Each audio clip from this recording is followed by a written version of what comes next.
Hey, det er blevet tid til endnu et afsnit af Inside the Box, og i dag der er vi kommet hjem til Anders, som blandt andet var med til at starte Hype Trade i sin tid, og vi skal tage et kig på hans samling, som vi har glædet os til at se.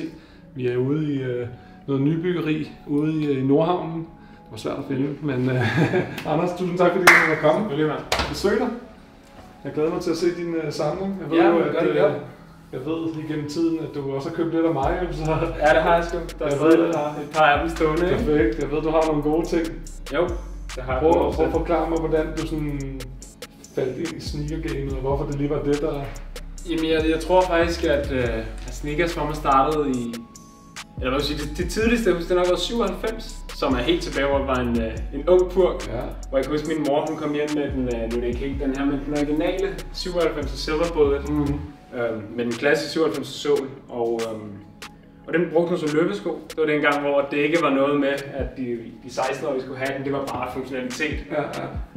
Og for en lille dreng, så synes jeg, det var meget sygt, det der med at sidde og kigge på de her sølvfarver og airboblen, du ved. Og så derfra så, tror jeg et par år senere, så begyndte jeg at komme ned i en lokalbutik, der var Skishop.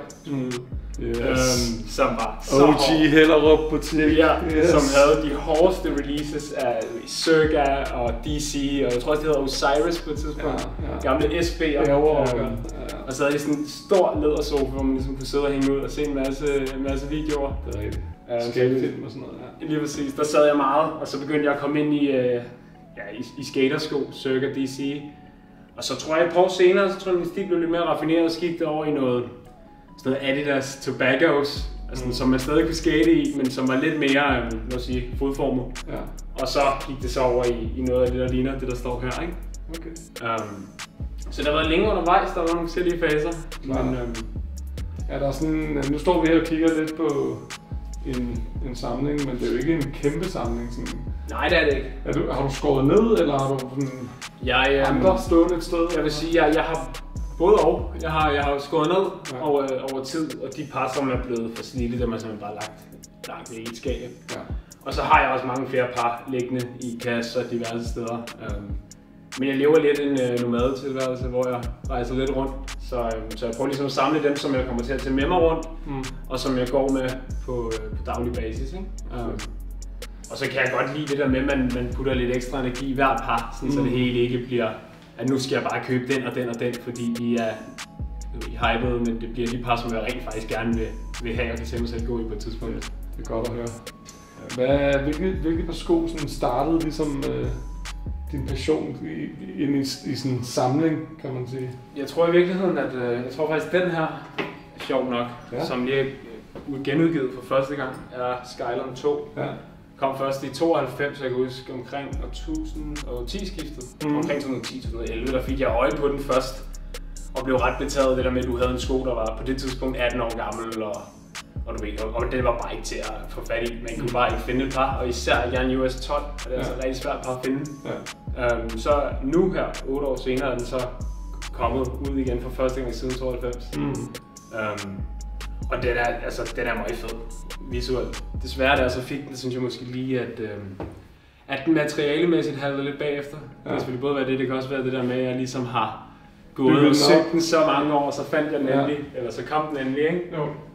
Men det var klart lige et par, som startede den der sådan grail craving efter par, ikke? Hvor man virkelig skulle ud og lede og helt klart. Og finde de der kroge af internettet, hvor man næsten ikke burde blive så ud, ikke? Altså, jeg kan jo hurtigt se her, at du har sådan rimelig mange sådan collab sneakers stående. Sådan, er der noget særligt ved det, sådan, som du søger, eller er det bare tilfældigt? At... Jeg tror, det som jeg synes, at collabs kan, det er, at det kan tage et kæmpe brand som Nike, Adidas, Asics, New Balance, og så kan de virkelig tage det ned på et virkelig lokalt plan. Altså, og det er dem, der er succesfulde med det. Der er også en masse lorte collabs, for at sige det lige ud. Men jeg synes, det kan et eller andet det her med, når man kan tage noget, der er så lokalt som en butik, for eksempel i København, og den kan få lov til at sætte sit præg på en sko, som er lavet af en af de der kæmpe headquarter-mærker, sådan noget Nike, Portland og hvad det alt sammen hedder, ikke? Og i den sammenhæng, altså du har jo en del af gamle Woodwood collabs her. Jeg skal næsten lige tage alle tre frem. Der er lidt forskellige årgange, skulle jeg til at sige. Det er næsten den Første er her, ikke? Og jeg synes virkelig, at de er eksemplet på, hvad kan du sige, på en collab, som er sindssygt succesfuld. Den her blev lavet i 2006. Jeg tror faktisk, Karl Oskar fra Woodwood har været ude at sige efterfølgende, at det er den grimmeste sko, de nogensinde har lavet. Og det er fair nok, men jeg synes, den kan et eller andet. Jeg synes det her med, at den er så personlig, der er så mange detaljer. Ja. Hvis man kigger på siden, så er det gamle embroideries fra deres tidligere kollektion, de lavede op til der i 2006. Hvis du kigger på pløsen eller tungen, så har du deres adresser på Krystalgade 4 og 7. Ja. Du har det her gamle lacelock med det gamle Woodwood logo, ikke? Ja. Og jeg synes på en eller anden måde, de har mestret det her med at tage skoen ned i de kulturer, som er med til at forme dem. Og det tror jeg måske er det, som er så interessant ved collabs, det er, at de får lov til virkelig at de går tilbage til den kultur, som har skabt hypen. Ja. Og derefter kom jo så kom den her, 2009, Lunarwooden ACG, som i forvejen, som lige har fået det der nye push igen, som jeg synes er så velfortjent. Ja. Det er bare en sindssygt fed sko. De fik selv lov til at designe silhuetten, mener jeg endda, og så kaldte de den Lunarwood, og så kom der nogle meget klassiske sådan noget ACG colorways efterfølgende, men jeg synes den er clean den her, og har de måner inde i den er super green zone, ikke? Den er bare sindssygt pæn, og så ligner den lidt en arbejdssko. Ja. Og det tror jeg også, at det de fleste ser, når de ser den, men dem der kender den, de ved også, hvad det handler om. Hvad det er for noget. Og sidst men ikke mindst, en af de nyere Nørrebro sidste år. Det er jo super fedt inspireret af den gamle Berlin. Ja, lige præcis. Det er jo den gamle Neighborhood Gazelle. Med det her Madness og Mayhem bagpå, som er inspireret af fodbold, hvor de udtrykker bruger til at beskrive stemningen på stadion. Nørrebro, super sted. Det der jeg selv havde butik, så det synes jeg er ekstra nice. Og den er jo clean, altså fede materialer, lækkert læder ender, og igen med det lokale præg, som gør, eller som i hvert fald bekræfter, at de har holdt fast i den her evne til at kunne operere på en måde, hvor de har kunne vise, hvor de er fra, ikke? Jo. Lad os lige, er der et andet pars, er der et pars generelt egentlig, som sådan betyder noget særligt for dig? Har du en model, som sådan, du altid vender tilbage til? Ja, det har jeg faktisk, og det er ikke en særlig, ikke en særlig sjov sko for de fleste, men for mig så kan den her noget. Det er 2 par, jeg har af den. Det er en Air Max Burst, kom først i 1994, og er en sko med opperen fra en Air Max 1'er, og bunden, eller sålen fra en Air Max 93. Og den har i virkeligheden altid lidt stået i skyggen af de store, som har inspireret den, synes jeg. Og det synes jeg er sindssygt ærgerligt, for jeg synes i virkeligheden, den er vanvittigt fed. Eminem lavede en collab på den i 2003. Og egentlig så har den længe lidt været sortepær i hele det der race, da Nike og Foot Locker, de lavede det her band i 2003, eller 2001-3, hvor et Foot Locker simpelthen stoppede med at sælge Nike, fordi de var tvunget til at tage nogle særlige sko ind. Så stoppede de også mere eller mindre med at producere det her til det amerikanske marked. Det vil sige, den sidste der kom, det var den her Crep Pack, som også var virkelig fin i den her teal-farvede bubble. Og så efter det, så stoppede de med at lave den i USA, så der kom den her siden i 2007. Og jeg tror faktisk, jeg købte det her på dig. Det tror jeg i sin tid. Det tror jeg faktisk også. Så har jeg rocket den siden. Nu er det desværre, som man kan se på begge par. Så det er jo rimelig slidte. Du har 2 par? Jeg har 2 par, jeg købte en til. Nu er solen så i hvert fald fra hinanden der. Ja. Det er lidt ærgerligt. Det er også noget tid, før de kommer ud igen, tror jeg. Det håber jeg. Altså, jeg sidder lidt og håber på det, men samtidig er det jo også en sur sød fornemmelse, men man også gerne vil have det til at være sin egen, ikke? Man vil gerne være den eneste, der rocker dem. Men det er sådan en sko, der har fulgt mig i tykt og tyndt. Fedt. En anden, det er den her, som jeg ikke har en lang historie med at gå med, men som jeg synes er meget sjov alligevel, som vi købte, der boede i Beirut de sidste halve år. Og i Beirut, der er sneakerkulturen ikke vanvittigt stor, men de har noget, der hedder Sual Ahad, som betyder søndagsmarked, som er et marked, der får søndagen. Og det er simpelthen det her kæmpe store markedsplads under en motorvej, hvor man bevæger sig igennem alle de her små boder, der sælger alt fra elektronik til fugle. Og så i midten, der er der det her fucking heaven af gamle mænd, der står og sælger gamle sportsrør fra 80'erne og 90'erne, nogle gange også 70'erne. Og så fandt jeg den der til, jeg tror at først så ville han have sådan noget, der svarer til 200 kroner. Sådan noget 50.000 libanesiske pund. Og der blev jeg stedig, for jeg vidste godt, hvad den var, og jeg synes, den var mega på, og det ville i forvejen være en rigtig god pris. Men jeg skulle bare ikke være den der dumme danske dreng, der kom derned og blev taget i røven. Så jeg på virkelig gebrokken arabisk, der forsøgte jeg ligesom vil sige, op for at handle lidt ned, og så med at få ned på en 50'er. Så kom jeg hjem med den, og så begyndte jeg at søge lidt på den. Det viser, at den er fra 98. En Germany release. 9000. Som koster sådan noget $660-700 på de store resale-platforme. Det er godt find, det der. Så nu det er lidt et trofæ for, at det lykkes mig at komme igennem. Helt klart. Ja. Hvis der er nogen, der skal ud og rejse, tage til Beirut og gå ind igennem markedet og finde lidt godter. Ja, skriv til mig, så kan jeg op med det. Skriv til Anders. Altså man kan sige, at sneakers går jo sindssygt godt generelt, og det er sådan et marked, der bliver ved med at boome på en eller anden måde. Ja. Og de her brands, de kæmper jo indbyrdes. Er der et brand, som du særligt synes gør det rigtig godt nu her?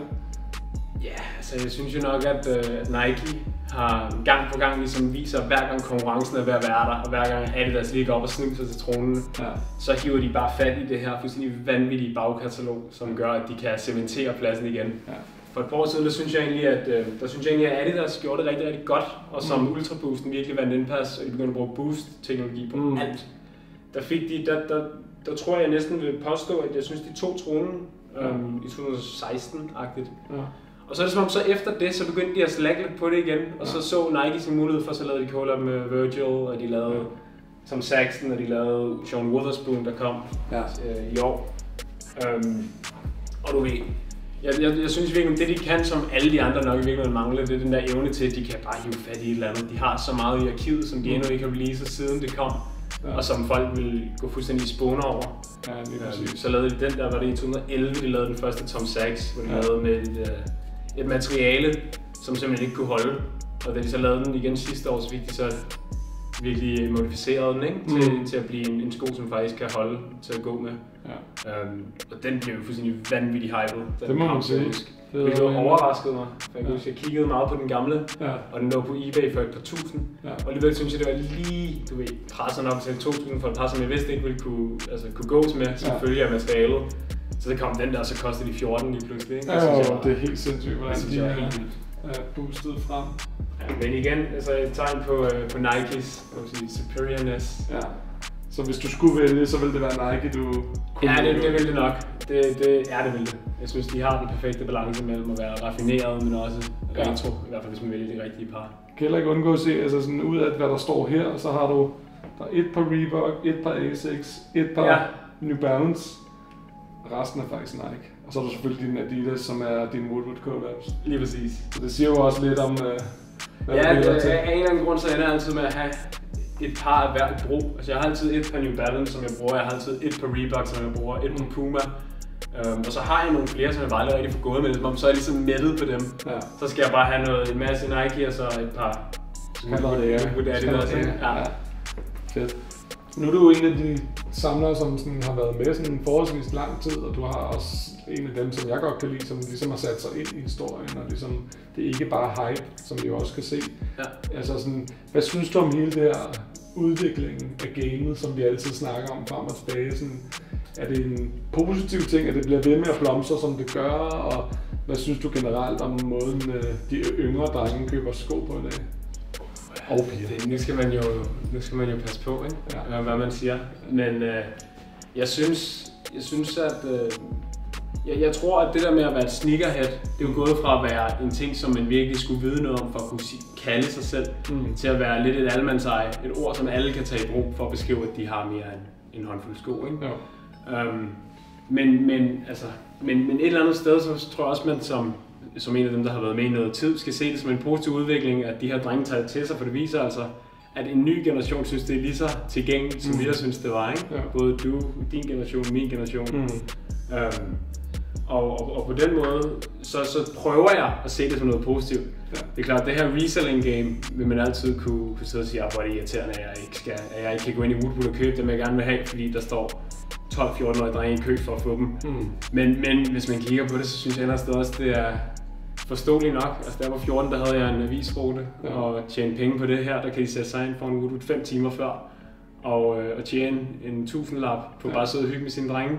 Det synes jeg, altså selvom det er ærgerligt, at jeg ikke kan gå ind og købe mit par, så synes jeg, det er fair nok. Jeg kan godt forstå, men som 14-årig siger, det er mange penge, jeg kan hente i det. Så du respekterer the hustle? Ja, et eller andet sted, så synes jeg sgu, det er cool nok, når det, så længe folk køber et enkelt par. Ja. Jeg har svært med dem, der går ud og køber et helt oplag og siger, nu skal vi bare pushe de her til Singapore, eller hvor fanden de ryger hen, ikke? Ja. Men jeg synes, de der gutter, der køber et par for at sælge dem videre, og så måske købe et andet par, det synes jeg sgu egentlig er cool nok. Ja. Og nu har jeg også selv været med til at udbrede det. Ja, det er det, jeg skulle til at sige. Du har jo været med til ligesom at starte Hypetrade, som jo var en af de første sådan brick and mortars herhjemme til noget resale, ikke? Jo. Og hvordan, nu er du ikke med mere. Prøv at forklare lidt om udviklingen fra I startede til, og hvorfor du ikke er med mere måske? Jo, jamen jeg kan huske, da vi startede, lige da vi skulle til at åbne den første butik, så det var i januar 15. Ja. Der var der den her, der var tendensen ligesom til, at alle de gik på Facebook-grupper og købte og solgte sko. Ja. Og det var sådan set super velfungerende, fordi så undgår du skulle bruge den der mellemmand. Men samtidig så tror jeg, det var rigtig vigtigt at få nogen, hvor du kunne gå ind til dem og se skoen i hånden, inden og prøve den på eventuelt, inden du beslutter for at købe noget, for det er jo virkelig et marked, hvor returret, det er lidt en by i Rusland, ikke? Altså enten eller. Du køber det, så enten så fætter de, eller så fætter de ikke. Og så kan standen også være en vurderingssag for sælger og køber. Ja. Men nej, jeg tror på det tidspunkt, der så vi ligesom et marked for det her med at kunne komme ind og se det og røre ved det først, før du købte det. Og det her med, at du så kunne komme ind med din sko og sælge det gennem nogle andre, så du ikke selv behøvede at deale med et eller andet meetup på Tostrup station. Og det kørte vi jo sådan set nogle år, inden jeg så stoppede. Og jeg tror, jeg stoppede lidt, fordi at passionen for det der med at sidde med det som et fuldtidsjob, når hobby bliver en passion, så kan det også blive meget, og det kan blive lidt overvældende på et tidspunkt, ikke? Så der stoppede jeg, og så tænkte jeg, nu skal jeg lave noget andet. Nu skal jeg lære noget nyt, rejse, studere og sådan noget. Det er så det, der har bragt mig til Libanon først. Men jeg føler, at det danske marked var det, og er det stabilt nok til, at der er plads til sådan en slags butik? Altså sådan, forstår folk sig i det, eller vil de hellere bare sidde hjemme bag computeren? Jamen ja, det er så det. Altså, jeg tror, der er et marked for det, men det bliver aldrig en... Jeg vil sige, det der med, at du får aldrig en Flight Club i butik i Danmark. For der er simpelthen ikke nok, der går op i historien for den enkelte sko. Du vil kunne have en butik, hvor du kun sælger Yeezys og Sean Wotherspoon Air Maxes og lignende. Men det der med at tage de der par ind, som en eller anden familiefar har haft liggende i kælderen i 10 år, og som endelig hiver frem for så at få dem solgt gennem os, det kommer man ikke til at kunne gøre hjemme i høj grad. Og det er et svingende marked. Og, jeg synes også, tendensen er vist, at hvor hypen for et par år tilbage var det her med, at alt der kom ud, der havde et collab eller et andet navn lagt til sig, de blev solgt, og det blev resolgt for det dobbelte mindst. Der synes jeg i dag, vi ser et mere kontinuerligt marked, hvor du har et par enkelte udstikkere, der virkelig stiger, og så er det til gengæld også en resale, der hedder garanti, men hvor de fleste par stadig er mulige at få i butikken. Der synes jeg, at Virgil Abloh og Tom Sachs er gode eksempler, hvor du har haft de her par, som har fået den der hype til lige pludselig koster $2,000, men hvor mange andre par, de så bare står på hylden, ikke? Altså sådan noget som de originale Air Max 1'er og 93'er og 180'er, som jo alle sammen er kommet igen, og det er jo for mig så er det jo mit held, at jeg kan gå og hente de sko efterfølgende til udsalgspris. Jeg kan ikke undgå at lægge mærke til, at du faktisk ikke, du har slet ikke noget Off-White, Yeezy, alle de her sådan tendenser, der har fyldt sindssygt meget de sidste par år. Er det noget, du bare valgt fra? Eller? Det har jeg helt kategorisk valgt fra. Jeg vil elske at have et par Nike Yeezy 1'er, for det synes jeg er en virkelig hård sko, og det går også tilbage til før, at sneakers virkelig fik sit greb om folk, ikke? Så det synes jeg repræsenterer en anden del af kulturen, men jeg synes ikke, at jeg som sådan kan, jeg synes ikke, at jeg kan forsvare den måde, som der bliver solgt Yeezys i dag og Off-White. Og i forhold, jeg synes, der er nogle fantastiske designs, især Off-White Yeezys er mere shaky med, men jeg kan ikke forsvare at bruge så mange penge på et enkelt par, medmindre det har den der rige historie, og det synes jeg ikke, det har. Fair. Hvad er der nogle grails, som du sådan aldrig fik fat i? Er der en eller anden, hvor du bare tænker, at den leder jeg stadig efter? Altså nu nævnte du før, hvordan Woodwood 2017-releasen her, hvordan den havde sammenhæng med Neighborhood Gazellen i 2006, hvor der stod Berlin. Den vil jeg rigtig gerne have færdig i par af. Jeg flytter selv til Berlin lige om hjørnet, så det kunne være et perfekt tidspunkt lige at få hentet den på et eller andet tidspunkt. Men igen, det er et svært par at finde i min størrelse, og i en god stand og til en god pris. Ikke? Jeg husker, der var et par i Hype Trade på tidspunkt. Og det er der stadig, men dem skal jeg ikke have. Dem, er det din størrelse? Ja, det er. Er det? Ja, det er. Og meget paradoksalt, ikke? Det der ender med, hvad skal man tro? Men nej, dem køber jeg ikke. Jeg tror, jeg håber at kunne finde et par, som måske er lidt brugte, eller lidt billigere, eller et eller andet på et tidspunkt. Okay, helt klart. Men det er et af parrene, klart. Og så tror jeg også, at nu, som I kunne se før, så er jeg jo lidt en tilhænger af Woodward Collabs. Ja. Så New Balance 670'eren, en PO, som vi lavede 96 par af. Den er fed. Den vil jeg vanvittigt gerne have. Hvis nogen har et par i 11, 12, 13, 10, 9. Jeg har også Berlinen, men jeg ved ikke helt, om det får dem. Måske. Nej, men den er bare fucking på. Ja, den er rigtig fed. Og det er ligesom kulminationen af alt Woodwood, som ligger i den sko, og fordi den er så svær at finde, og fordi at jeg kan huske, at de selv har måttet købe et par hjem, for ligesom at kunne have et par i arkivet igen, ikke? Jo, farverne er for vilde på den måde. Helt vildt. Det er rigtig vildt. Jeg tror også, de kom med et par sokker, kan det passe? Ja, det er rigtig skørt. Det er sådan, den sad lige i skabet dengang. Ja, det gjorde den. Og jeg ved ikke engang, jeg vil gå med den, for det er også en hissig colorway, men der er et eller andet ved at have det par, som jeg synes vil fuldende den der danske collab-tendens, ikke? Har du nogle gange nogle aftener, hvor du sidder, om du så er i Bayreuth, eller hvad fanden der er, hvor du sidder og går ind på eBay, eller hvad fanden der er, og lige lidt? Det gør jeg. Det gør jeg i høj grad. Ja. Jeg håber stadig, man har altid den der drøm om at finde de der gamle grails, som folk måske lidt har glemt, og for så at købe dem for ingen penge. Ikke? Seneste var den der Asics gamle Surface to Air collab, som er fra 2011. Og som for folk, der ikke kender den, som man hurtigt vil kunne se, så er det jo i virkeligheden en frontrunner for alle de sneaker-tendenser, vi ser i dag. Den er lidt faragtig, den er lidt bulky, den er lidt 90'er runner, og så ligner den bare alle de her Asics Kiko Style of collab, som er kommet i år, som folk sælger for fuldstændig vanvittige priser. Ikke? Men Surface to Air har bare formået at være den der, forløber på mange af de her tendenser, og der synes jeg, at det der par er legendarisk.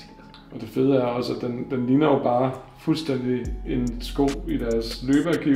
Ja, lige præcis. Og så har de sat deres logo der, og broderet Surface to Air, ikke? Og så har de fået eyelets i metal, hvor der vist også der Surface to Air på. Det er sådan i virkeligheden egentlig bare det, ikke? Altså, det er super fed sko. Og så er det bare vanvittigt komfortabel også. Altså det der, man behøver sgu ikke boost teknologi og alt det der for at have en komfortabel sko, sådan 90'er foam sole, det kan også noget, ikke? Hvor fandt du den?